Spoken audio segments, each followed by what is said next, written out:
the social order. With that, I would like to hear your views on the future of Australia, and I thank you very much for your attention.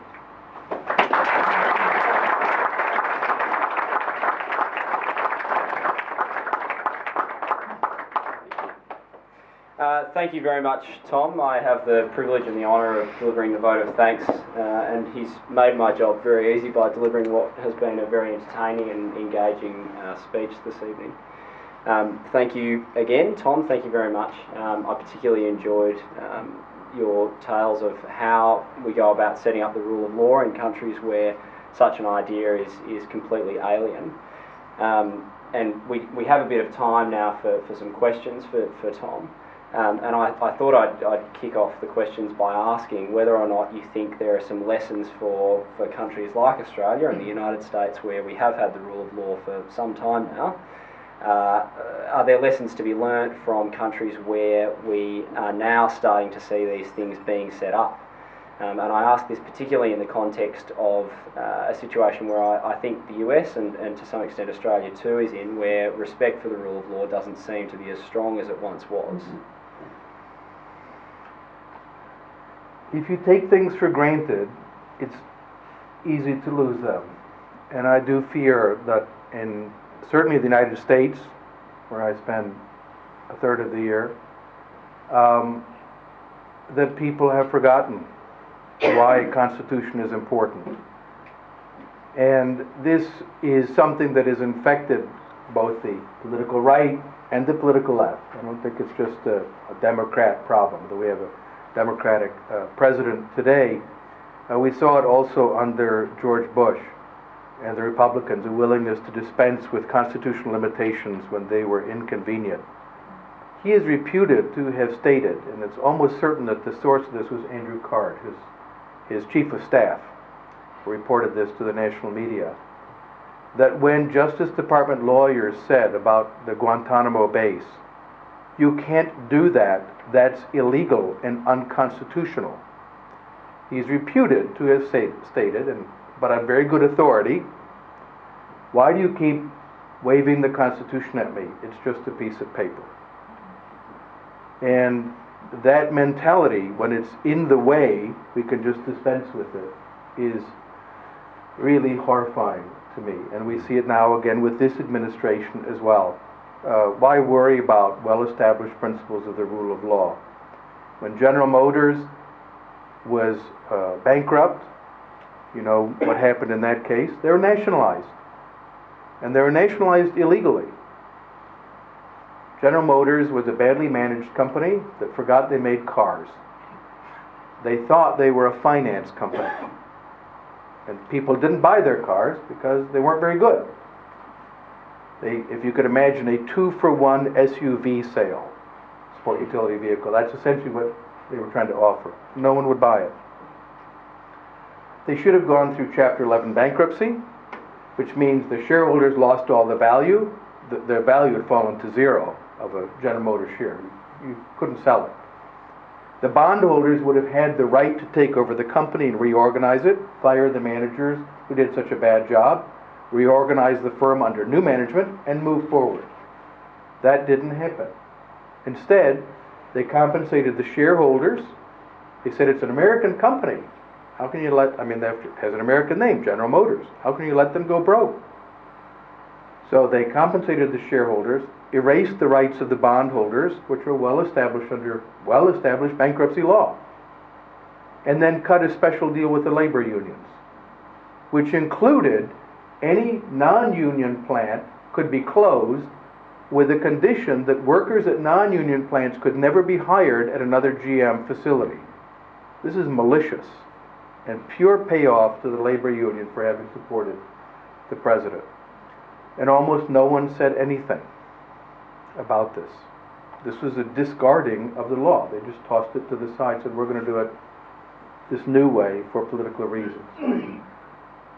As I explained in Hong Kong, when you step on that path, you find it gets slippier, more slippery every additional step you take. And I do worry about that we need to insist on these principles of the rule of law.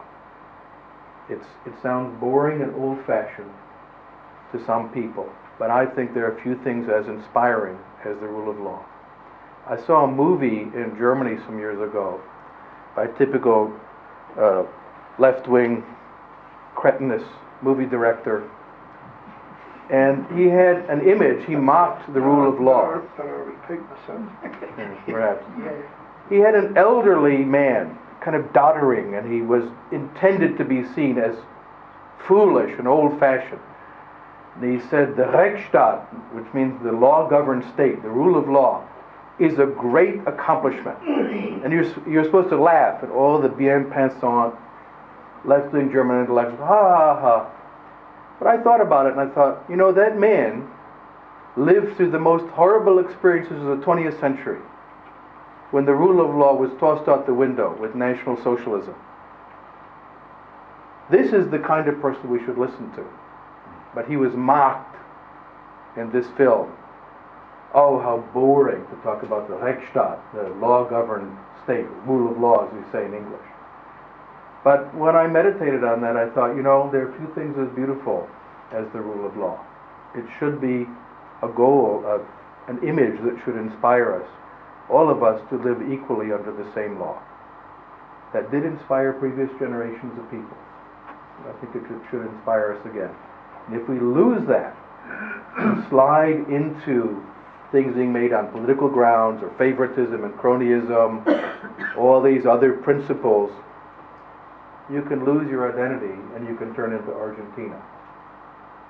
And I would not want to see that happen in Australia, that you would be ruled by people like Juan Perón, who was a despicable, horrible man, or his evil wife, Eva, lionized in popular media. She was a monstrous person who robbed from other people, gave out money to the masses to get their worship and adulation, but it was a regime based on criminality and stealing. And we should be willing to stand up, as I will when I debate the Marxist professor from Sydney, and say the rule of law is a moral inspiration to me. It may not be to you, but it is to me, and I think it is to the people in this room as well. As the director of the Legal Rights Project at the Institute of Public Affairs, I find myself in complete agreement with you. Yes. Tom, the Institute of Public Affairs just made a very material contribution to the defeat of some diabolical Australian proposed legislation to restrict the freedom of the press.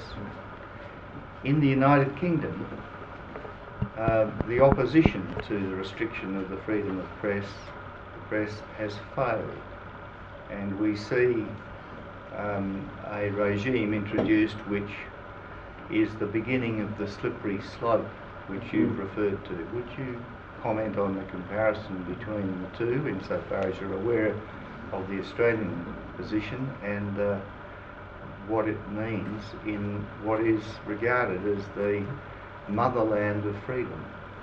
Referring to the United Kingdom? Yes. I think that we should imagine a world in which some people are given the authority to speak and others are not. And that's the world that is being prepared for us. You're designated part of the press with a protected status, and you're not. But we live in a world now, thanks to the internet, in which everyone is a publisher. You set up a website or Facebook page and you start posting silly comments and cat videos, and that's what the internet is made up of. And you're a publisher. I gave a presentation today at the University of Western Australia, and I'm part of this wonderful trip as I'm spending a lot of time on university campuses and meeting Australian students and engaging with them and talking about these principles of liberty. And this is what we talked about, was freedom of speech. There is a big move which is supported often by members of the press, the established media. They like the idea that they'll be designated the media and other people won't have any official protection. That's attractive to them, quite frankly. The second element, though, is a set of press supervisory bodies they have established in Britain that will determine what speech is acceptable and what is not. We have abandoned in intellectual discourse the ideas of Voltaire, who's a great person, a great friend of the free market, by the way. He adored and loved the British Stock Exchange. If you read his description of what he saw in the stock exchange, he said, there you go and you see the Christian, the Jew, the Mohammedan, the Catholic and the Protestant all trading together. And they reserve the name of heretic only for the one who goes bankrupt. This is a lovely statement of what he saw in the market, which is the foundations of real toleration. But we've been abandoning the ideas of Voltaire and embracing those of his arch-enemy Jean-Jacques Rousseau. Jean-Jacques Rousseau talked about the sentiment of existence. He rejected reason and discourse of the sort we're accustomed to. You have your view, you give evidence for it, you give arguments. I counter it with my view, my counter evidence. We discuss it back and forth. One of us might convince the other. That's the process of reasoned discussion. And in much of academia, that's rejected in favor of a Rousseauian approach in which feelings are what matter. The sentiment of existence. Feelings are cognitive. Feelings are what matter. So now, if I say something that offends you, there's no objective standard, as we're accustomed to under the Voltairean type of standard that informs the common law, which is, I caused you harm by threatening you, for example. If I incite everyone here to assault you, right, I'm endangering your life and liberty. There are objective standards to determine that. Instead, it's entirely subjective feelings. You are offended by what I said. You feel hurt by it. And that is now becoming increasingly around the world the trigger for forcing me to shut up. And that, I think, at a deep philosophical level represents an abandonment of reason and an adoption of Jean-Jacques Rousseau's mentality as guiding policy. That it's the standard of whether you're offended. Let's say I don't like the name Simon, or I make fun of him for some reason, or I say something that just in an offhand way offends him. He now has a cause of action against me, rather than an objective standard of whether I've harmed him or threatened him in some way with my words. That, I think, needs to be attacked at a very deep philosophical level, and to reject that. What we're seeing in the United Kingdom increasingly is, and also in Canada, fortunately the United States has been substantially immune at the policy level because of the First Amendment. It's a very difficult, high burden for them to overcome when they try to criminalize what they call hate speech. First Amendment is written in very absolutist language. Not so in Canada.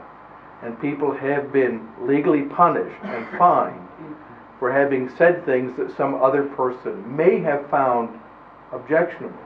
But even worse than that, no person was required to come forward and complain. The media authorities could say, we think someone might have found that offensive, and can compel you to come in and appear before them and justify your remarks. And that, I think, is incredibly dangerous. It should be rejected. A few years ago, if you talked about the New World Order or Agenda 21, people would look at you sideways and reckon you're a conspiracy nut. Nowadays, it's not so much in the realm of being a conspiracy. It looks like being an agenda by certain groups around the world. Do you have an opinion on the NWO and Agenda 21? I'm still in the category that would dismiss most of that as conspiracy mongering, and I'm not a big fan of conspiracy theories for the following reason. Yeah. It's the easiest explanation for things I don't like is there's a conspiracy. Why did the United States do what they did in Iraq? Oh, it was a secret conspiracy to get the oil and so on. I think it was a blunder. I think it was just a blunder. They didn't know because they didn't understand the rule of law as an achievement. This is why I mock American neoconservatives. They don't know what they're conserving. They assumed if we get rid of Saddam Hussein, the result will be Oregon. Right? Everyone will be kind of nice, and they'll have lattes at coffee shops and go to shopping malls. No, when you got rid of Saddam Hussein, the answer wasn't it turns into Oregon naturally. Oregon is actually, I'm not a big fan of Oregon, but it is a kind of a cultural achievement to become Oregon, where we don't behead each other, for example. Which I hate. I hate beheading people. It's a bad habit. And it's a thing you have to unlearn. So that was just a blunder. I don't think there was any grand conspiracy. They were stupid, ignorant, and ill-informed. So that's, in my opinion, an easier an explanation than there was some very grand conspiracy that we only can begin to understand if we begin reading secret documents and the like. There are, however, real threats to freedom of speech in the form of the attempt to criminalize allegedly offensive speech on the internet. This is one where I think the United States government has actually been holding up the banner of free speech reasonably well under both Republicans and Democrats, resisting the attempts by Egypt, Saudi Arabia, Russia, Iran, and China through the United Nations to instill global controls on speech.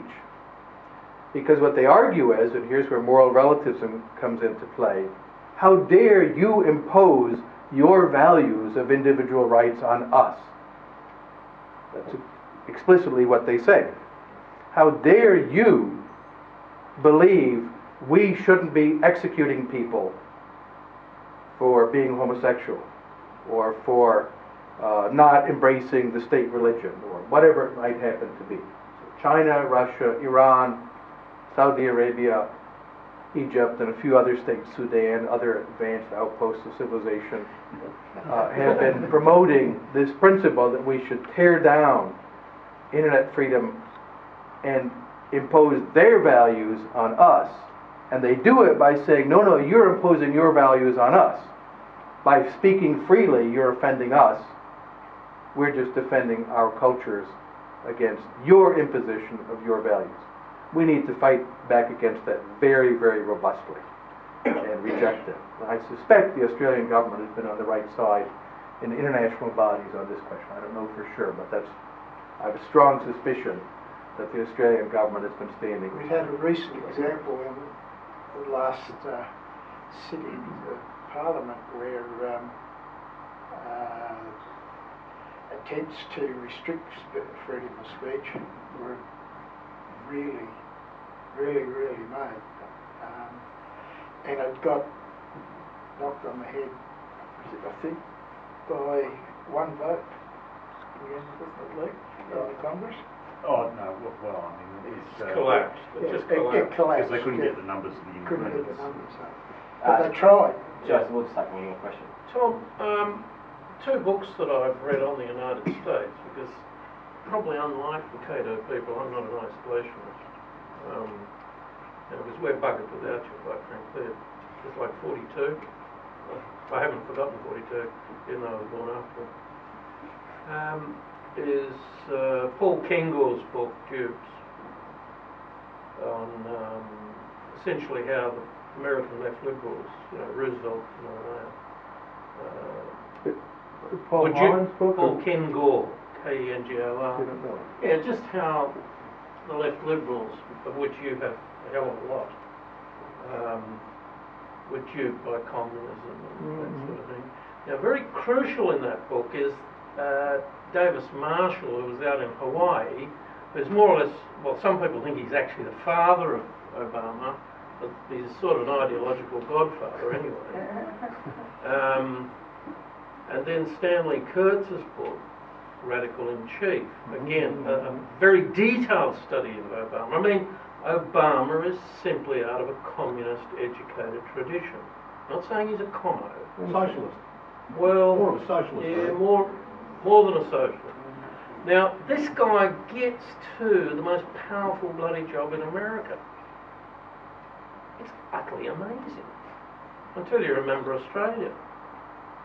Gillard here was the convener of the Socialist Forum, which is basically 45 odd ex-commos, right? They'd left because it was 83. It was very difficult to be a commo after a general had just jailed, all these unionists in Poland in 81. And all these hard left Labour guys. So you've got Australia controlled at the moment by a sort of a fellow traveller. You've got America. What bloody hope have we actually got? Well, September. there are several things I would mention. Yeah, exactly. We're going to see what the next election brings. Reading Obama's policies is not such an easy thing to do. I do think that he came out of an intellectual tradition that was deeply hostile to the principles of constitutionalism, although he was a professor of constitutional law. As my colleagues like to say, there's a big difference between studying constitutional law and knowing the Constitution. These are two different enterprises. And what he was interested in was the progressive reinterpretation of a living Constitution, et cetera, et cetera, et cetera. Thomas Sowell puts it, the moment your Constitution becomes living is the moment it dies. A living Constitution is actually a dead Constitution because it doesn't mean anything anymore. It means whatever we want it to mean. And that, I think, does reflect his perspective. And he also has a set of grievances against society, some of which are rooted in historical realities that do generate legitimate... Because he's an East African, not a West African, so... Let me put it that's this a way, phony. though. He identified very strongly with African American culture, which is puzzling because it's an embracing... He embraced a racist standard we call the one-drop rule, was instituted in the American South. Why is it that if a Caucasian and an African fall in love and have a child, the child is called black? Oh, here, I agree. If that child Crazy. meets another Caucasian, they have a child, that child is called black, all the way down. Right. That comes from American racism, the one-drop rule. And it was intended to enforce the divisions between whites and blacks and relegate blacks to the subordinate positions. So he embraced that he was black, not biracial, which is a new term that I think is actually much better in this context. If you need to be described, you say dark-complected person, and biracial if you want to look at it that way. But he did identify with American blacks, and American blacks did have a history of being stepped on and subjugated and humiliated and so on. So he identified with that historical grievance, but then what he saw, and here I think is an intellectual error, that was rooted in those principles of American constitutionalism that I think we should embrace. Historically, they were not. They were rooted in the ones we should reject. Statism, state interventionism, the state coming in and determining who can and cannot travel on a bus. All of those Jim Crow laws were state interventions into the market. The reason they did that was because business people didn't want to do it. It's costly to say we're going to have a white seating and a black seating. The business people were the most pro-integrationist force in America, as business people have traditionally been the pro-toleration force. Money, a gold coin, isn't a Jewish coin or a Catholic coin or a Protestant coin. Business people always understood that. Which is why the Netherlands, this most commercial of nations, was the first to embrace toleration in Europe, because they understood people come here to do business. There's a famous petition of the merchants of Antwerp to Philip II of Spain. He inherited the Netherlands from his father, Charles V, when he got old enough to graduate. Today you get a car or something. Then you got the Netherlands. And he decided to impose religious orthodoxy on them because they had all these crazy religious groups out there. And the merchants of Antwerp, all of whom were Catholic at this time, sent him a petition saying, "Oh, your most wonderfulness, please do not do this. So many heretics come here to trade that if you burn them alive, it shall ruin us." So they get that. But they also get it on the level of racial integration as well. And so that's why consistently these were state interventions to force businesses to do things they didn't want to do. One of the reasons we know this, Jennifer Roback has done extensive history, and David Bernstein, in the history of these interventions, is that the state legislatures had to pass the same law over and over. What does that tell you? It's not being enforced by the private merchants because it's a pain. They don't like to do it. Why turn away good money? The money of a black customer is just as good as money of a white customer. So when the legislature continually repasses legislation enforcing racial separation, that tells you that the members of the market economy and society are not doing it naturally. But he saw, instead of, and this is an intellectual mistake, instead of seeing the humiliation of black people in interventionism and Jim Crow laws, he was raised in a tradition to see it in Western civilization, the American founding, and so on. And that's a mistake, but it does reflect his view of the world. What's puzzling, though, and I'll leave with this, I'm not an isolationist, but I would like a more humble foreign policy, the one we were promised by George Bush and didn't get. I like that a lot. But he said a humble foreign policy, in contrast to the nation building of Al Gore. There's erected great statues of Al Gore everywhere around the world. He promised a humble foreign policy, which is what I think we should actively embrace.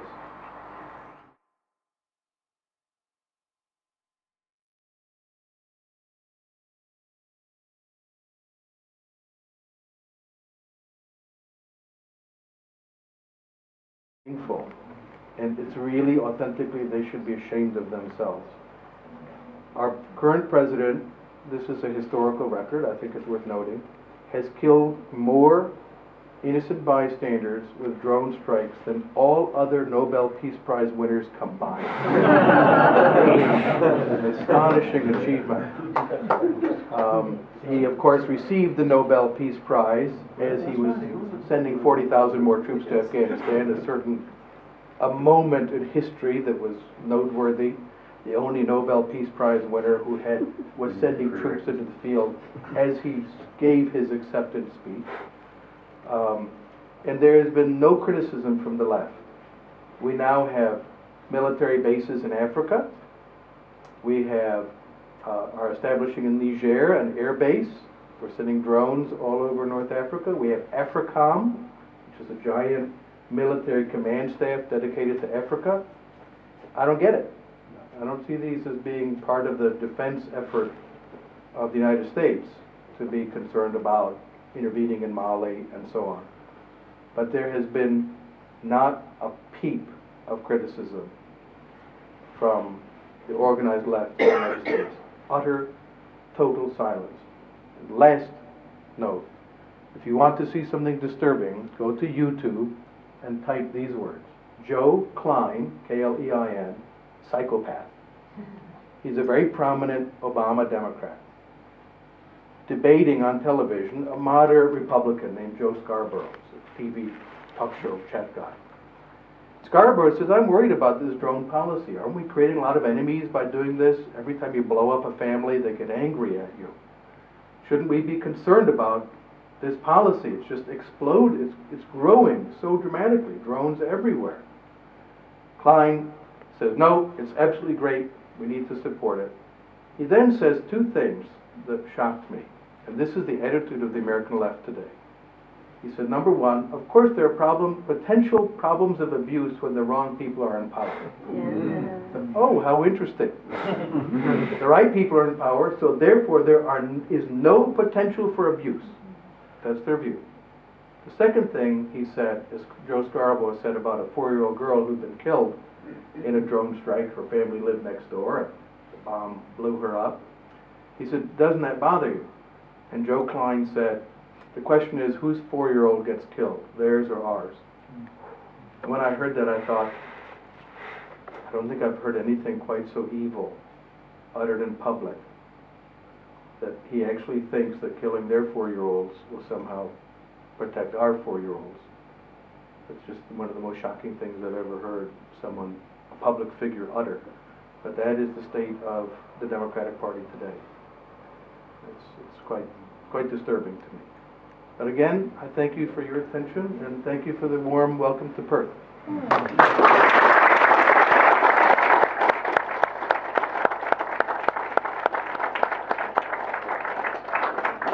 Thank you again, Tom, for your insights. As a small token of our appreciation, we've got a bottle of wine, of Mannkal wine for you. It's like Prohibition days. Don't tell anyone about that. Thank you very much, Tom. I also wanted to, while I've got the opportunity, just thank Ron Manners and Mannkal and the whole team at Mannkal. We're very lucky at the IPA to have friends over in the West, as we do in Ron and the team at Mannkal. And I'd also like to thank all of the IPA's members who are here tonight. Thank you very much for supporting the work that we do. Thank you for allowing us to do what we love to do and for fighting for your freedom. If you're not an IPA member, there are membership brochures up the back. Please sign up to help support the fight for freedom in Australia. Thank you. It's my turn to thank Simon for coming all the way from Melbourne to be with us tonight. I'll be joining Simon tomorrow night for IPA's 70th anniversary celebration in Melbourne. I believe Rupert Murdoch's flying in to celebrate it with you. So, and we value our relationship with IPA, Australia's oldest think tank. Thanks, folks. Let's join us in a 70th anniversary drink to IPA. Thank you. That's right. Sir? That was excellent. Thanks for doing so much.